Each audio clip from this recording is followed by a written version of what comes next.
The palace hits back at Vice President Sara Duterte after she criticized the Marcos administration's move to sell rice at 20 pesos per kilo. The Vice President earlier said the initiative to sell rice at 20 pesos per kilo in Visayas was an attempt to supposedly fool Filipinos. In a briefing on Thursday, April 24, Palace Press Officer Claire Castro urges Duterte not to let the culture of crab mentality prevail.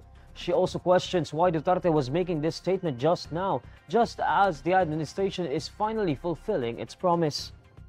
Ngayon po, na unti-unting natutupad ang aspirasyon na ito ng Pangulo, bakit muli na naman silang nagsasalita, nagiging negatibo? Sana po sa mga leader, ang tunay na leader at tunay na Pilipino ay dapat sumusuporta sa kapwa Pilipino, lalong-lalo na sa pinuno ng bansa. Huwag sanang pairalin ang crab mentality at huwag maging anay sa lipunan. Duterte also said that the administration-backed Alyansa para sa Bagong Pilipinas might be having difficulty securing votes in Visayas. The Vice President said this might explain the program's pilot implementation in the region.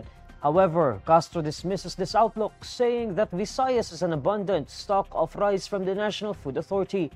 She also refutes Duterte's remark that the rice to be sold at a low cost is fit only for animals. Hindi porkit po umura ang bigas, sasabihin na panghayop ang nasabing bigas. Liliwanagin lamang po natin.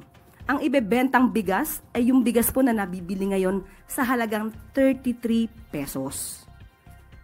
So wag po nating maliitin ang mga farmers natin dahil local farmers po manggagaling ang bigas na ito.